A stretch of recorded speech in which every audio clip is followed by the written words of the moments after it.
Hey again, everybody. Welcome into the It's Official podcast. Jeremy Plonk alongside with Jeff Siegel. We're representing First Bet and Express Bet. This is our weekly recap show where we talk about what's hot and what's not in horse racing. And of course, this week, the Triple Crown really gets geeked up with the 50-point preps towards the Kentucky Derby, starting with the Risen Star Stakes down at Fairgrounds. 50 points is going to get you into the Derby. The runner-up is going to get 25, and added to some other points. Historically, we could be looking at two horses making their way into the Kentucky Derby starting gate by the time we reconvene next week, Jeff Siegel. So it's time to get serious. I know it's still February. It feels cold out there, but there's some good news bubbling up, and I know you've got some good news on the West Coast as well.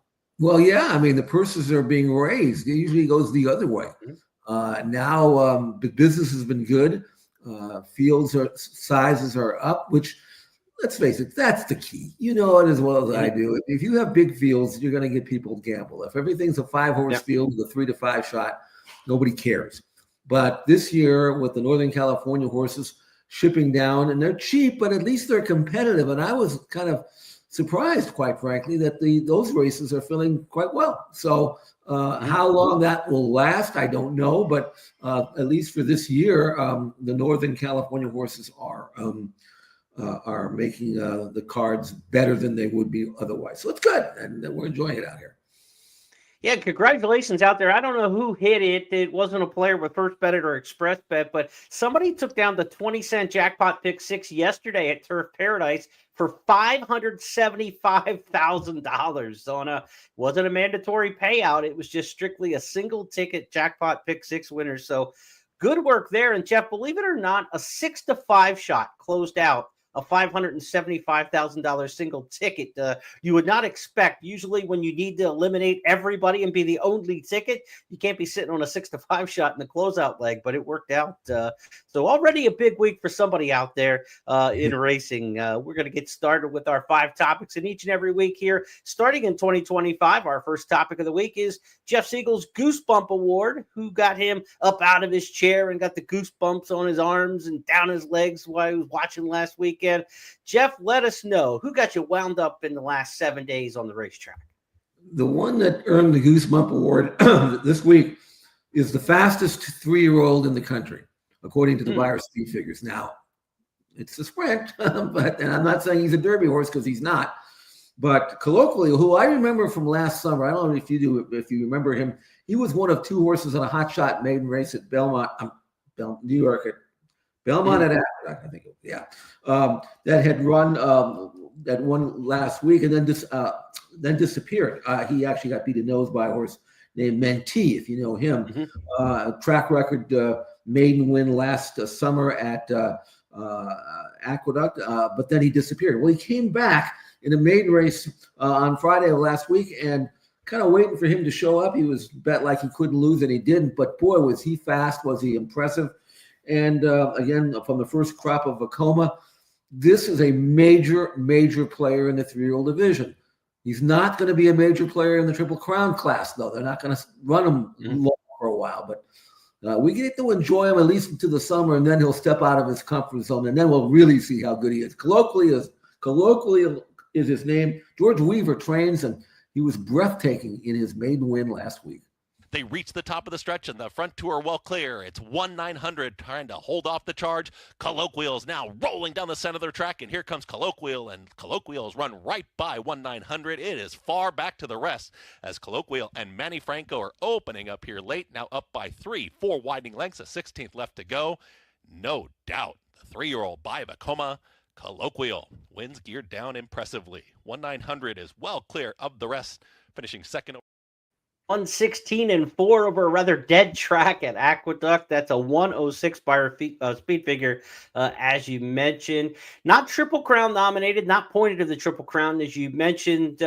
It would have been interesting, however, if he'd have broke that maiden a week sooner. He would have had 4 weeks to the Gotham, and that 1-turn mile could have been the springboard kind of race to get you thinking Derby. But He won 3 weeks out from the Gotham, too quick to turn around to try to make that race. And when you look at the races in New York, the Wood Memorial would be after the Gotham at 1 1/8. You don't want to go from 6.5 furlongs to 1 1/8 against some salty horses come April, leading up to the Kentucky Derby. So it seems like Harrow Ventures and Starlight Racing trainer George Weaver doing the right thing right now by Colloquial and saying he's not a horse for this year's Triple Crown Series. But look, there's a lot of good one-turn races for the 3-year-olds, Jeff. You've got on Derby Day, you've got the Pat Day Mile, you've got the Woody Stevens on Belmont Stakes Day. Plenty of opportunities to run this horse one turn and see what you got in the summertime.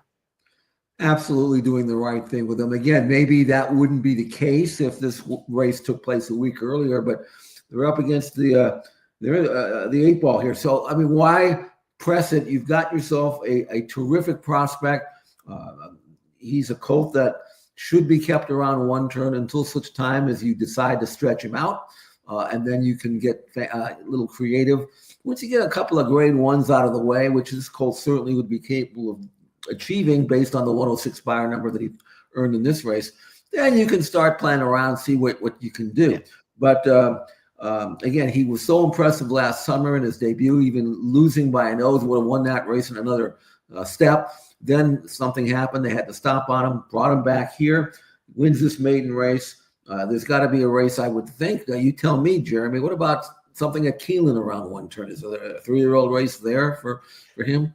Yeah, there'd be a shot there to run Lafayette, I believe, in the spring meet, looking at the stakes schedule. But I would think for him, this Haskell is where you circle in the summer and then work backward from there, because you get 1 1/8 grade 1. There's not a lot of grade 1s for the 3-year-olds Right. beyond the Triple Crown. Once the Triple Crown starts, the grade 1s are the 1.25 type races. So to me, you find a way to get to the Haskell, work backwards from that schedule and map out the best plan for this horse. He looks like he could be a good one. His third dam, which would be his great-grandmother, Gallon of Ruckus, the Kentucky Oaks winner. So there's some route in the pedigree too. We know he's fast, but he's probably bred to go on a little bit farther. We'll just see how long it takes him to get farther down the line. But Jeff's Goosebump winner for the past week, Colloquial for trainer George Weaver. Let's go to our second topic this week.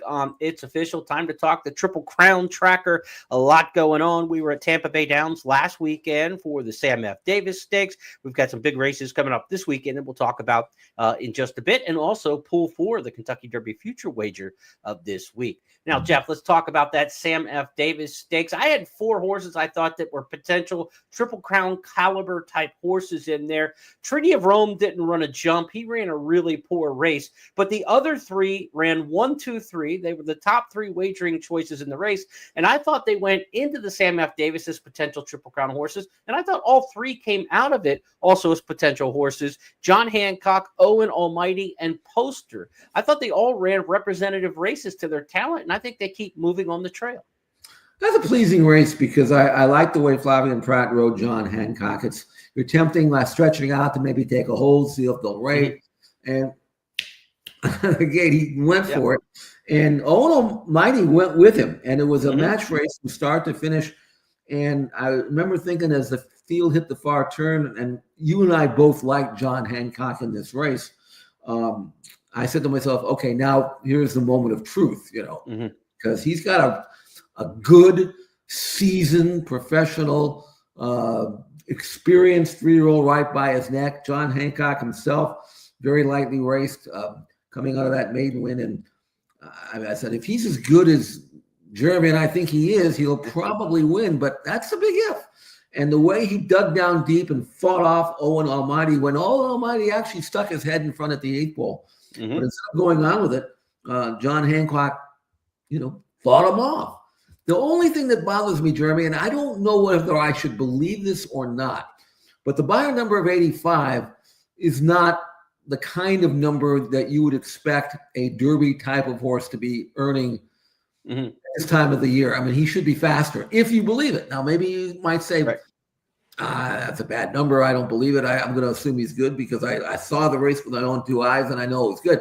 It's up to the handicapper to decide whether or not that's something he's going to have to worry about. But I sure like his resiliency, which is a word that I'm hearing like every other basketball game after things get tough. Well, the team's resilient. So I use that word for horse racing for a week or two, and then I'll drop it. But John Hancock was good, and win regardless of what number he may or may not have earned. I've got a little bit of a investigative feel for that buyer speed figure. I was trying to figure out how it was so low because on roll time, stakes record, fastest Sam F. Davis ever run. If you look at the Tampa Bay Derby, there's only been one Tampa Bay Derby at a mile and 16th run faster than that. So that would have been the second fastest Tampa Bay Derby, which is another month of development, better horses. So why was that figure the way that it was? Why was it only an 85? I think part of it is it was only a couple lengths faster than the Suncoast Stakes for the Phillies run earlier on the card. And when you kind of look, they weren't the exact same distance, but when you match those two races up, there wasn't a big difference between the two of them. And the filly who won the Suncoast is usually getting 50s and 60s. And what number could they have given her? And you're looking at the figure histories of horses that come into play when they start making these figures. If they would have given a huge number to this race, they would have had to drag horses 20, 30, 40 points higher probably in the Suncoast Stakes. And I think that whole card probably got a little mishmashed in the guessing game and making the special sauce. And if you look at that number of an 85, if you look at Owen Almighty, who's had a little more experience, he runs 85, 86, 87 every single race. So it's plausible that Owen Almighty ran his race again, ran an 85, and then they give the winner got an 85. He probably got an 84 for getting beat a half a length in there. So I kind of think that's how the number came to be. I think it was kind of circumstantial to another race on the card. I could be wrong on that. We're just guessing because to me, I don't see how a stakes record, a race that would have been the second fastest Tampa Bay Derby ever, it doesn't clock faster than that. And visually, it looked good. Let's go back and take a look at it, and then we'll put a bow on the Sam F. Davis. Around to the top of the stretch, John Hancock and Owen Almighty. They've been going at it since they sprung the latch. They've now put 3 on the field. Camp Hale moves up to third, going to swing to the outside. Poster continues his move right down the center of the track. John Hancock, Owen Almighty, shoulder to shoulder at the 8th pole. John Hancock on the inside, Owen Almighty on the outside. Camp Hale still 3 lengths back. Poster continues to make up ground. Owen Almighty goes narrowly to the front. John Hancock battles right back. John Hancock, Owen Almighty, John Hancock signs his name to a Sam F. Davis win. Owen Almighty was valiant, but second best. Then a photo between Jason Beam with the call there from Tampa Bay Downs.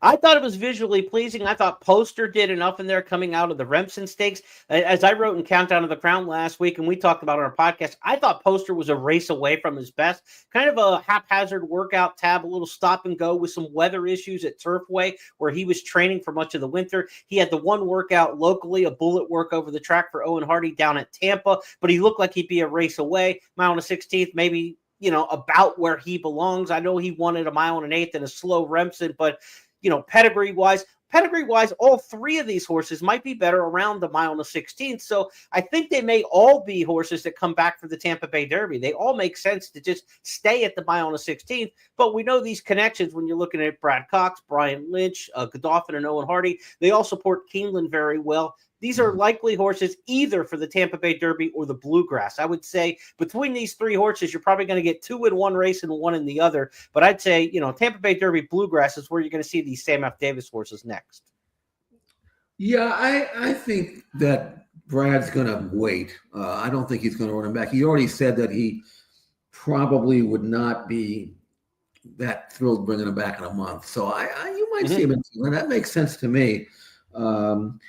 Again, the only situation I have with John Hancock, and I loved his guts, the fact that he reached back for that reserve energy that a lot of good colts need to have to win big races. But again, always cautious about gate to wire wins in these kinds of races. Sure. What's going to happen if somebody runs with him? What's going to happen if he gets behind horses?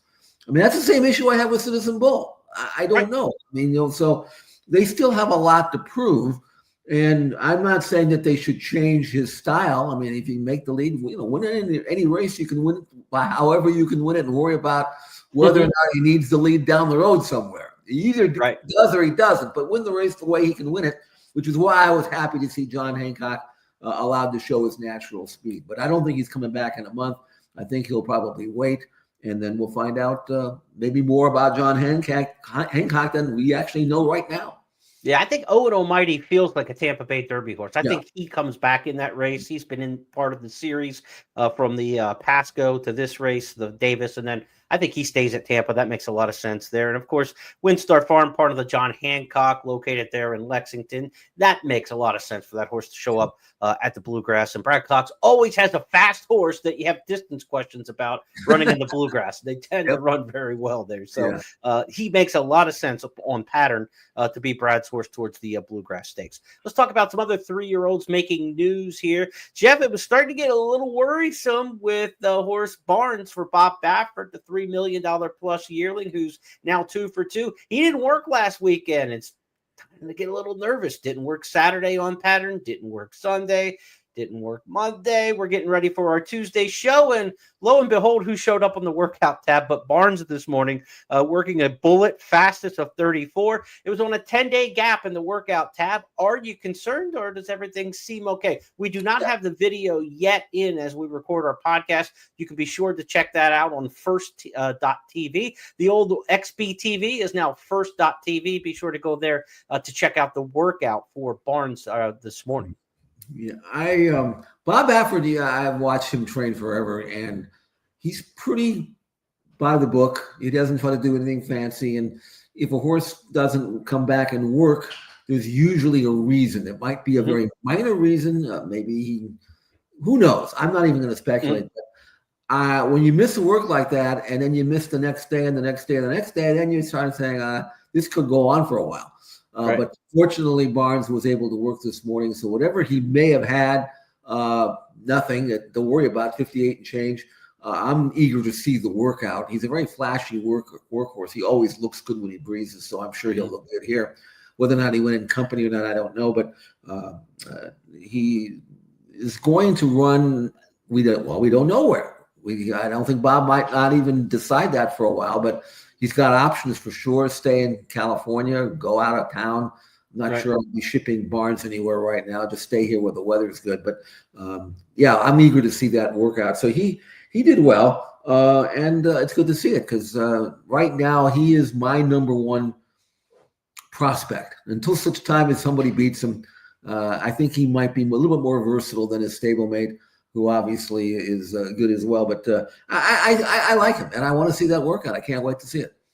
Citizen Bull, you're talking about the champion 2-year-old for Baffert. He's got Barnes. He's got Rodriguez. He's got quite a few hands to play. And where will they end up? Like you said, not sure where he'll go next. San Felipe, the beginning of March at Santa Anita, if they stay home. The Rebel, worth a ton of money. I think it's $1.25 million at Oaklawn in early March to tune up potentially for an Arkansas Derby or return home to Santa Anita for the Santa Anita Derby. Those are the two most likely options, Rebel or San Felipe, where we would see Barnes next. Now, a couple horses who did make the workout tab over the weekend, and we got video on for the show, both stablemates for trainer Michael McCarthy.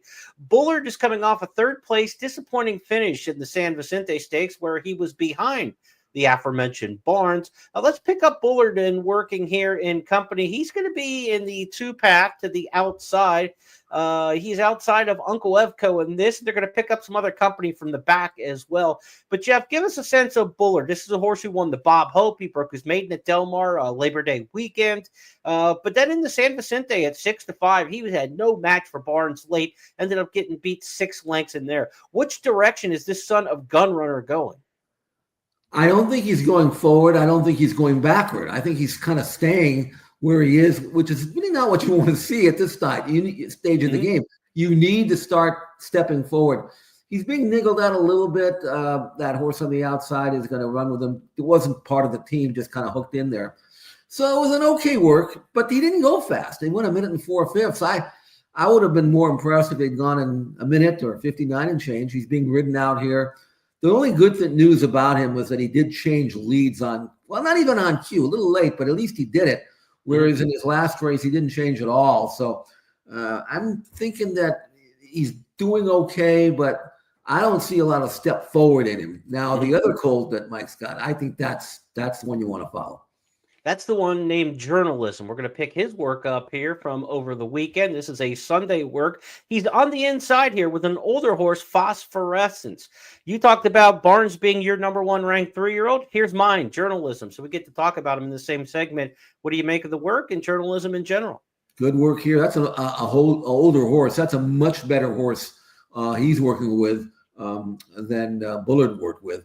And normally you'd expect Journalism, to break off behind and then rally outside because that's the way he runs.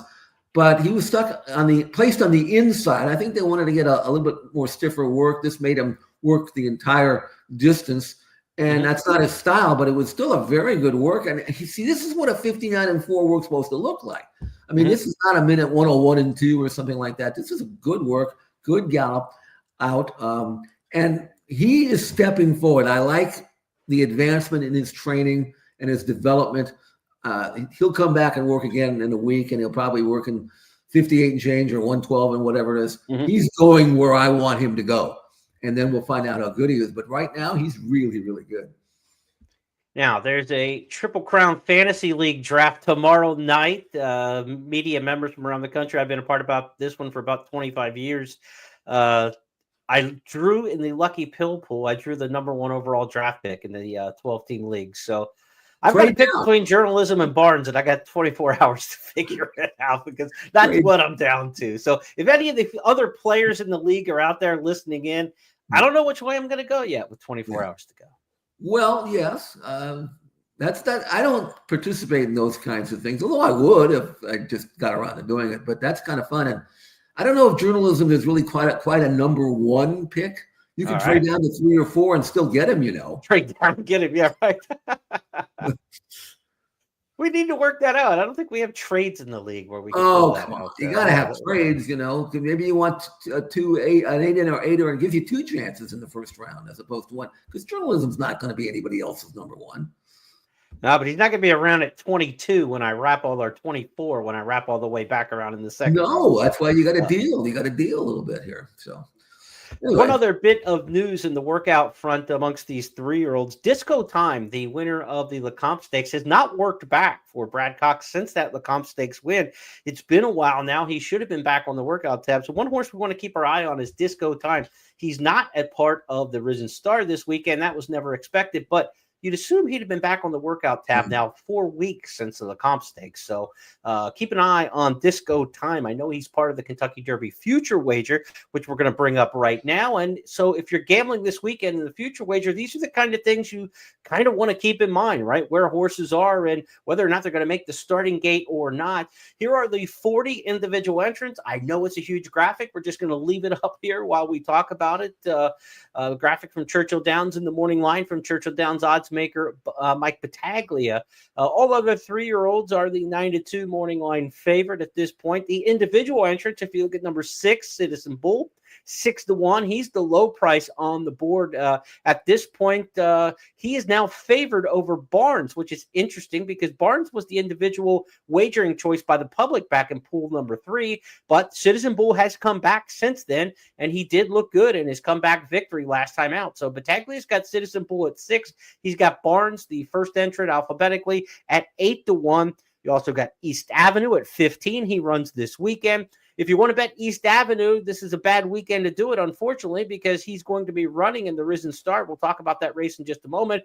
And the Risen Star is on Saturday. This Future Wager, Jeff, closes on Sunday at 6 p.m. So you're going to know all the fallout from the Risen Star. You're even going to get the next day report on the horses, how they came back and things like that. So you're going to know everything you need to know about the Risen Star horses afterwards. And that can be really price sensitive to the players here that this horse could get overbet on recency if we see a good effort by East Avenue on the comeback.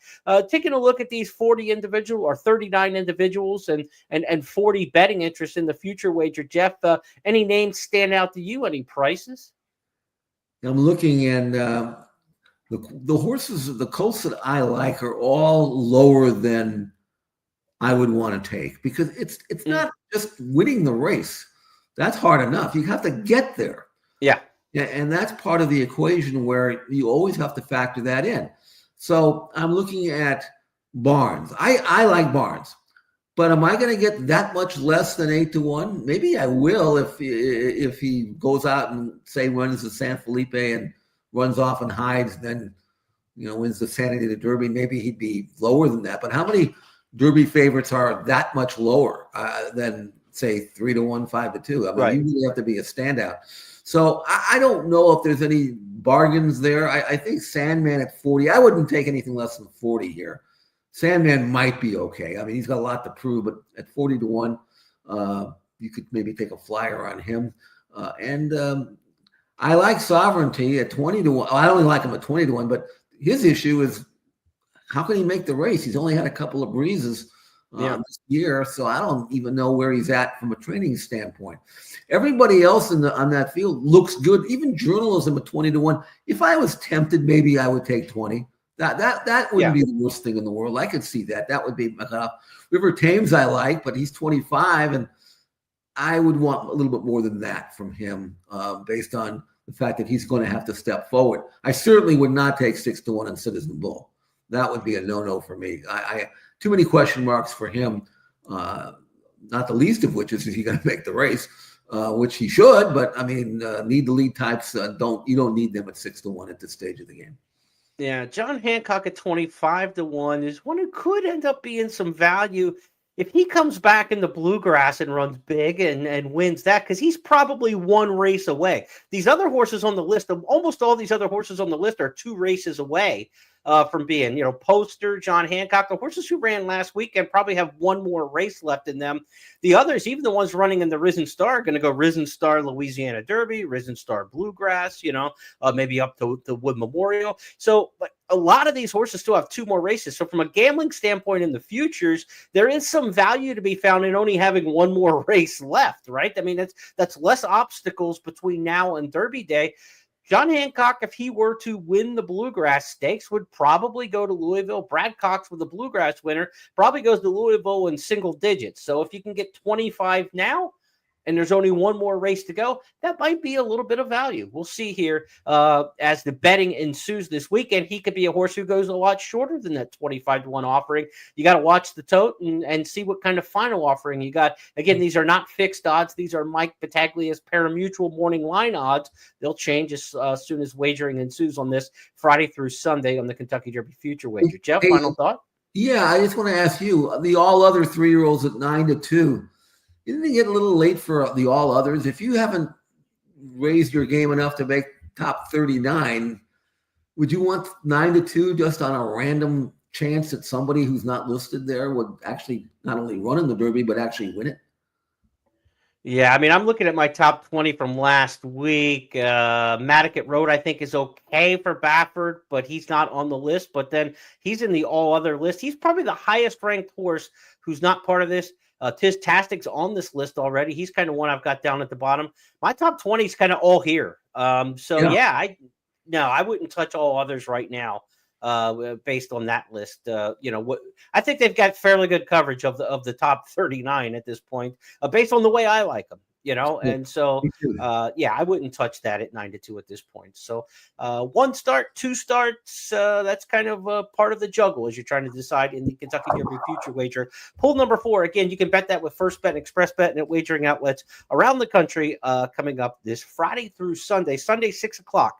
The Kentucky Derby Future Wager closes. Let's go to our third topic this week on It's Official. We're out of the Triple Crown tracker, but we're staying in the Triple Crown chase. We've got a preview for you of the Risen Star Stakes and the Sunland Derby. Those are the 2 big races this weekend. The Risen Star at Fairgrounds on Saturday with 50 Kentucky Derby qualifying points to the winner, 25 to second, and then down through top 5. The Sunland Derby on Sunday is a 20-point prep. So let's start, Jeff, talking about the Risen Star Stakes. We've got a field of 13 going a mile and an eighth in the Risen Star Stakes. It's a long trip for your first race back of the year. You'd like to get back at a mile and a 16th in a perfect world. But the Risen Stars, the first start of the year for Jonathan's Way, pictured there, and East Avenue, who will go as the favorite. These are the 2 headliners. Jonathan's Way, the 2, East Avenue, the 4. They both won major stakes last year in Kentucky. Jonathan's Way getting his big wins at Churchill Downs. East Avenue getting his big win at Keeneland. Let's take a look at the Breeders' Futurity win by East Avenue, and then we'll get Jeff's thoughts on the Risen Star. There's a quarter mile to go. They're coming to the top of the short stretch, and East Avenue leads it by 5 lengths as they turn for home. Ferocious second a length, and Dapper Moon is third off the final turn. It is East Avenue working into the final furlong of the Claiborne Breeders' Futurity. Maintains a 5-length lead back to Ferocious in second. Dapper Moon is third. East Avenue will prove much the best in the Claiborne Breeders' Futurity. Tyler Gaffalione checks over his shoulder. A widening margin at the wire for East Avenue. Jeff, that's what a lot of people thought we'd see in the Breeders' Cup Juvenile out of East Avenue. It didn't turn out that way, though. No, he lost all chances to start, stumbled so badly that he never had a chance. I was kind of hoping he'd make a run anyway somewhere along the way. Yeah. He didn't do that. So, again, this is another situation where you've got a horse with a maiden win, very impressive. The race you just saw, very impressive in the Breeders' Futurity, which is why he was favored in the Breeders' Cup Juvenile. But he did it on the lead. And I'm sorry, but a lot of horses, most horses, can look better than they really are if you're handed the controlling speed of the race and nobody ever challenges you. You just outrun your ability. So I'm really interested to see here. And yet I think, and looking at this race, Jeremy, doesn't it look like a very good possibility that East Avenue is going to make the lead in this race, the Risen Star again? We may not learn a whole lot about him other than maybe he's as good as he was last fall, but I'm very curious. I love his pedigree. Medaglia d'Oro out of a mare by Goosebump, two of my favorite race horses and sires. And so connections are good. And he really, if he's going to be a serious player, he's got to win this race. I'm soft on Jonathan's Way. Now, this was my actual pick in the Breeders' Cup Juvenile. And after I made it, I went back and really put the microscope on his race in the Iroquois because it looked good on paper. And I wasn't all that impressed. I mean, I was impressed, but not as much as I thought I'd be. Then he comes back at speed again at 87 cents on the dollar. And then I look and see, and he beat All Almighty, which is okay in the Iroquois, but I don't think anybody takes him that seriously as a Derby horse. So I'm soft on Jonathan's Way. Built, I'm not sure because I like him, but that 77 buyer number in the wet track and the Lecomte makes me wonder, just like we talked about before, is he really that good or is a number going to take precedence here? So curious to see how Built runs. I think he's better than that figure and the Lecomte gives him credit for, but until he comes back and proves it, I don't know. So I'm going to learn a lot about these horses in the Risen Star, other than maybe I won't learn too much about East Avenue if he makes the running, which I think he will, and keeps on going, which I think he will. At least it's a mile and an eighth. So the little bit of learning that we get is, can he sustain, right? Even if he gets an easy lead, can he sustain it to a mile and an eighth? The Fairgrounds was one of the longest stretch runs in America. That win at Keeneland was with the 16th pole finish line when he looked so dominant there. So we're going to get a full run of one of the longest stretches in the country at a mile and an eighth. So it's going to be a lot more than he's ever done to this point. So at least we'll learn if he's gotten to that point. Brendan Walsh has brought him along on a perfect workout tab. The standard 6 workouts that you want to see 7-8 days apart all the way throughout the course of this. He's right on cue. That's what you're looking for, 6 works off the layoff. That's kind of the golden number a lot of the big trainers go for. The every 7 to 8 days, 6, 7, 8 days, you're back on the workout tab. He's answered all the calls in the morning. And like you said, there's not a lot of speed in this race to go with him. I don't know what the Lucas horse might try to go on the rail a little bit, American Promise, but it looked like a race where East Avenue should be able to kind of dictate things. If nothing else, hit a beautiful first over trip, and then we'll see if he can kick past. Built, the horse that you talked about, was not necessarily considered for this race. The connections originally had said they'll bypass the Risen Star and go straight to the Louisiana Derby. According to DRF and some reporting in the past few days, they had a change of heart. They want to try to get the Kentucky Derby points now in the bag and see if they can get Built into the big race without risking going to the Louisiana Derby and something going wrong that day in which he doesn't end up in the Derby field. So I don't think this is the deepest 13-horse field. We'll go back and take a look at it. But I think there's some decent top-end horses in here, right? Jonathan's Way, East Avenue. We know Built is a really solid horse. Amongst the others in here, I think there's a pretty good drop-off. after that point, we're going to find out. Septarian's coming out of a Mucho Macho Man Stakes for Chad Brown, in which Guns Loaded came back and ran last in the Holy Bull. Treaty of Rome beat one horse last week at Tampa in the Sam F. Davis. So what kind of race is Septarian coming out? You got a big name in Chad Brown, and when Chad ships to the fairgrounds, you have to take notice. But this race doesn't feel that strong in terms of depth. It's a good gambling race, but this is a race. If East Avenue's a top 4 or 5 Kentucky Derby prospect, this is a race he should win. It really does set up for him in here.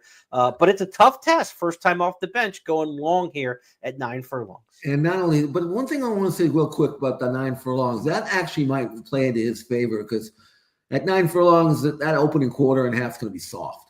And if you're a mile and 16th and you'd have a few of them sent out of there, he might have to run a little harder the first part. So I don't bother. Mile and 8 doesn't bother him if the pace scenario projects as I see it.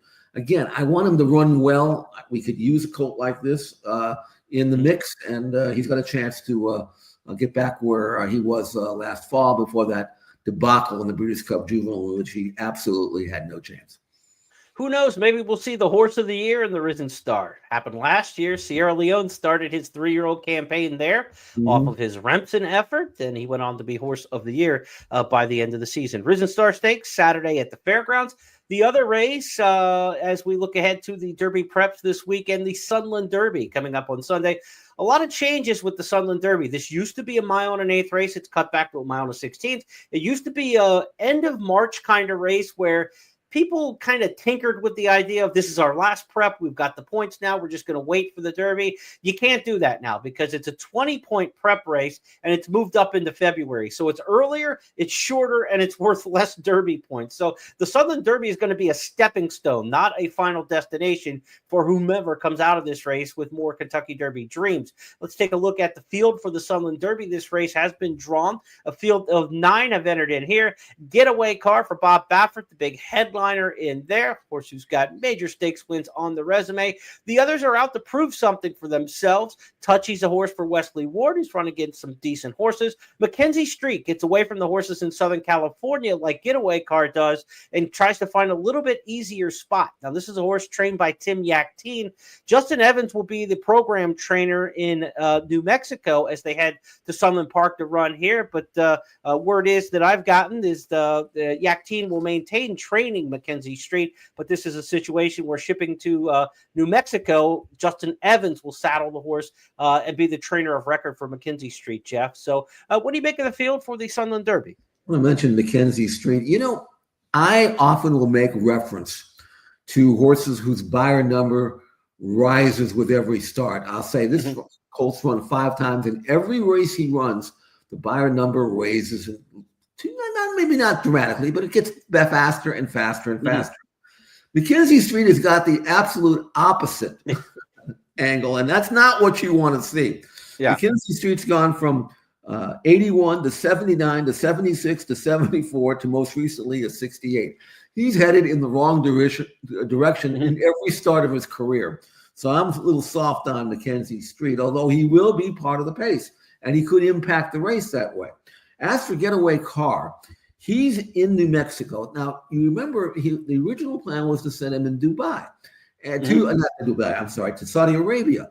And I don't think Bob felt that that's not, he wouldn't say this publicly, but I don't think he thinks he's that good. Or at least I don't think he thinks he's a true middle distance to mile 16th, mile and 8 type of horse. His dam is strictly a very fast sprinter, and I think he's much more like his dam than anything else. Now, Getaway Car, if you look at his resume, just on resume, you've got second in the American Pharaoh behind Citizen Bull, fourth in the the Breeders' Cup Juvenile behind Citizen Bull, and then second in the Los Futurity behind your top horse, Journalism. Shouldn't that be good enough to win the Sunland Park Derby? You would think it should be, but I don't.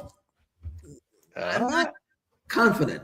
I watch him train. He doesn't train like a horse who wants to run like a step farther than a mile. He'll look good breezing to like the last 16th, and then he kind of comes off the bridle a little bit.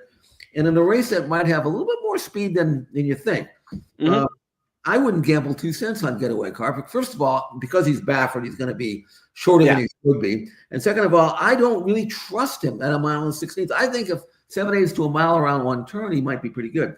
So I was looking for an alternative, okay?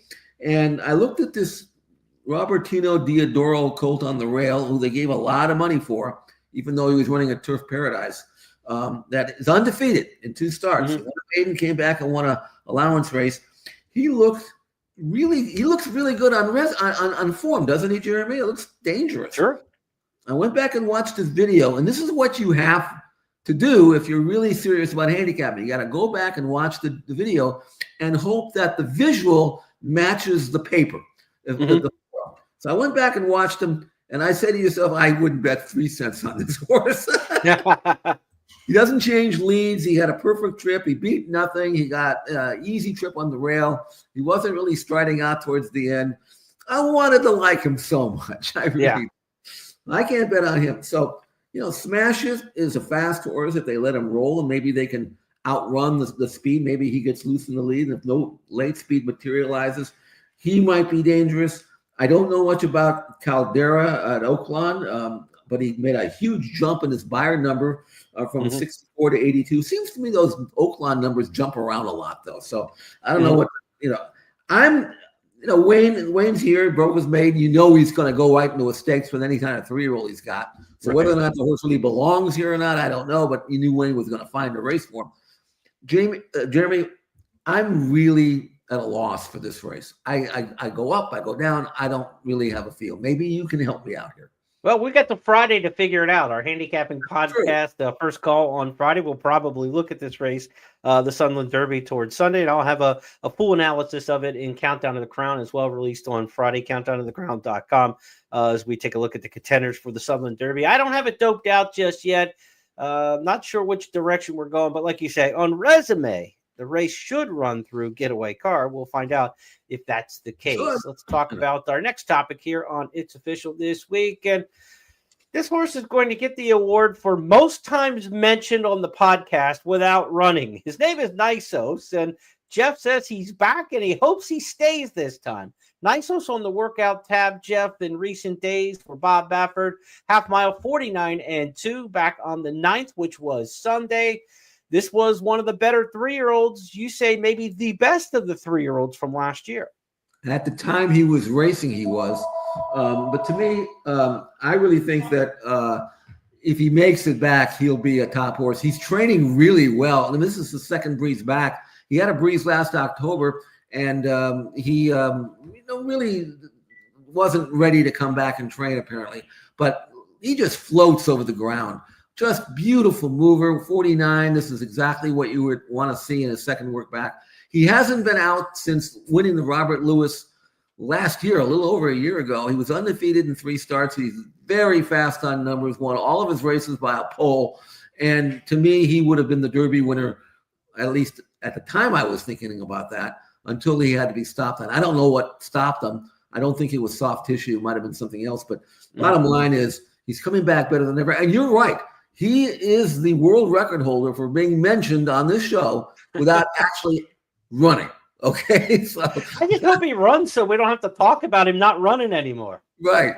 But when he comes back, obviously you wait this long. He'll come back. He's the kind of horse that hopefully he'd be ready to run in a race like the Met Mile or something like that. I know it's down the road a little bit, but I don't think he's within 6 weeks of a race at the minimum at this stage. And they're certainly not going to rush him back. But if you really have the time, go back and look at his past performances from the one race he ran as a 2-year-old, the 2 races he ran after that, the maiden race, and then the two races after that. He is incredibly talented. He's a Nyquist colt, obviously, Bob Baffert, and he was far and away the best colt that Bob Baffert had last year. Not that he could have run in the Derby, as we know now, but still, I hope he makes it back. He'll be a treat to watch when he does.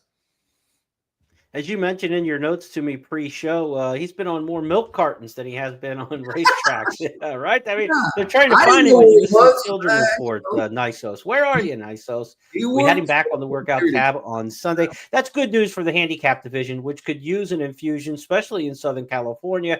We did get some good news out of the handicap division for Southern California and nationally over the past weekend when it was mentioned that Locked, the horse who won the Cigar Mile, ran so well in the Pegasus World Cup. Locked is going to stay home domestically, bypass the Saudi Cup, and point towards the big cap, the Santa Anita Handicap, coming up in March at the Great Race Place. So that's really good news. Bad news for the Saudis. No Sierra Leone going overseas. White Abario and Safi Joseph say they're going to take a pass. And now the news that Locked is not heading to Saudi Arabia. It looks like the Saudi Cup has rattle and roll against the Japanese. We're going to see Forever Young and a lot of the good Japanese horses that we've seen, Durba Sotogaki et al. Over the last few years in that race. I think there's a big one coming out of Hong Kong as well that'll be running in the Saudi Cup. But rattle and roll, the only American right now, the way it looks to run in that big $20 million race. Jeff. Jeremy, wouldn't you think Forever Young, if he's right, would beat that group? I would think so. And I think he's set for a big year. I would think that he's going to be pretty darn tough as a 4-year-old. The way he ran last year, he was campaigned on the lighter side. He should be a very strong 4-year-old. Forever Young. If you had to bet a horse right now for the Breeders' Cup Classic, I'd be very interested in Forever Young till we see what shakes out in the American Handicap Division over the course of the year. Let's go for our final topic each week on It's Official, our Stars of Tomorrow. We had a couple of options in here. I know, Jeff, you contemplated Colloquial and winning that big maiden race, but he got the Goosebump Award. So you found a Star of Tomorrow who hadn't raced until she's age 4. How about this one at Oaklawn over the weekend? Matt Dinnerman with the call. Nui Magique has hit the front now. Ride the Broom under pressure to the inside second. Raquel Blue is third. Gun Twirl is given way, is done. Stipulate in the fourth position with Leilani Sue.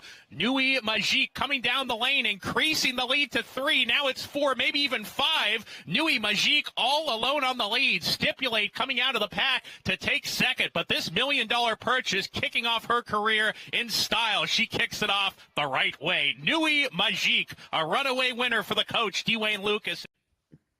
Took some patience to spend $1 million on a filly and not get her to the races until age 4. Will it be worth the wait for Nui Magique, Jeff? I think so. I mean, she's the last of the Arrogates, and this was a 6-furlong sprint. You know she's bred to run farther than that. She's actually a half-sister to a New Mexico good filly named Trixie Roll, who I never heard of, but her form was good.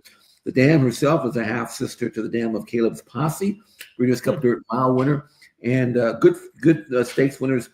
The third dam was by Dust Commander, who won the Derby in 1970. I'm not sure you were even born by then. No, I was a couple months away. All right, so there you have it. But Dust Commander, an upset winner of the Derby in 1970.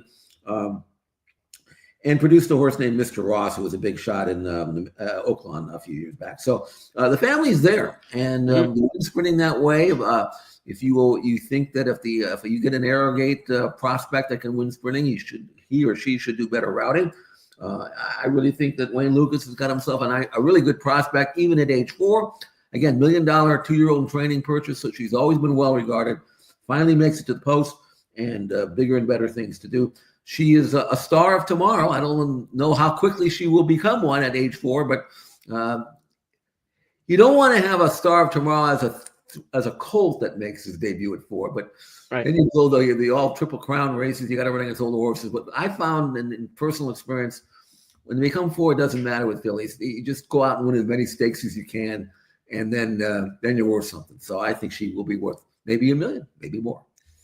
Look, this is reaching, but it's not impossible. Zenyatta didn't debut until November of her 3-year-old year. This filly's only 3 months beyond Zenyatta, and Zenyatta turned out to be, 19 for 19, then almost 20 for 20 in her career. I'm not saying she's going to have a Zenyatta-like career, but I'm saying it's not too late, as Jeff has mentioned, for a filly or mare to get started late and turn out to be a very significant player. So let's keep our eyes on the magical night, Nui Magique.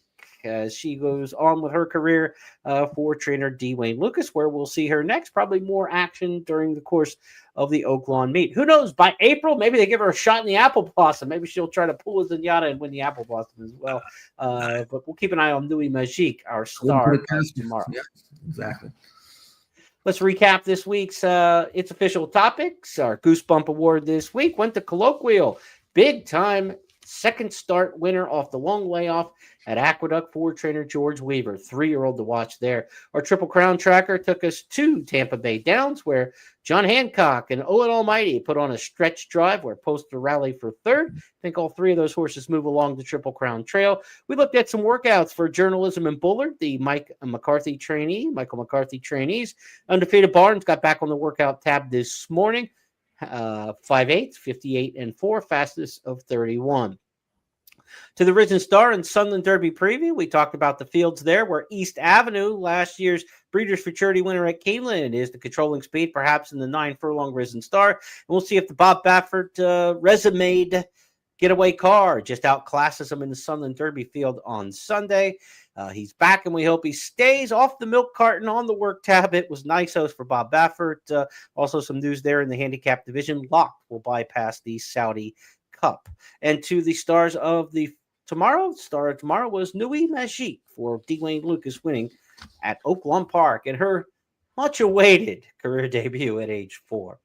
Those 5 topics are now official because Jeff Siegel and I said so. That's the way we do it, and we'll do it all again in 7 days' time when we pick up 5 more topics. Jeff, surely the Risen Star Stakes will give us a lot to discuss next week. I think so. All of these Derby, you never know. Maybe the Sunland Derby will produce something too. But that Risen Star race has got there's a lot at stake in that race for colts that want to go on to the next step. And this is like a second round of the NCAA tournament where you got to get past this one. Once you get to the Sweet 16, now you can start dreaming. And I think whoever wins this race, assuming he does it the right way in the Risen Star, will have a chance, a right to start dreaming a little bit. And we'll be evaluating these races as we always do every week. Jeff and I will be back on Friday for the First Call Handicapping Podcast. Be sure to check that out. Also want to let you know in the Express Bet Beat the Host contest, it's week 7 of 8 coming up this weekend. Yours truly will be in the host chair. Last week, we were down to 13 players out of them, 600, 700 or whatever played during the course of the season who could sweep the host. Frank Miramati took out 8 of those with his 2 winners in the 10 races. So only 5 players are left for the $5,000 sweep the host or $6,000 sweep the host bonus. So hopefully I can take the last 5 down. Jeff Siegel did most of the layman's work a couple weeks ago, taking out players in the Beat the Host contest. But be sure to play for your share of more than $60,000 in weekly and seasonal prizes. Seasonal leaderboard still up for grabs. Weekly prizes in the Beat the Host contest. Be sure to play that each week. ExpressBet.com. Check it out for all your tournament play. Hopefully I can do as good as you did, Siegel. You had 4 winners a couple weeks ago, I believe. So I got to try to at least match that. And I think you'll do just fine. This is right in your wheelhouse. So good luck to Jeremy, and good luck to those trying to beat Jeremy. I might be a little secretive on some of my picks on the Friday podcast. I can't reveal them too soon. Playing in the Beat the Host. Have a great couple days, everybody. We'll be back on Friday to preview a big weekend, Risen Star, and plenty more. Have a great day.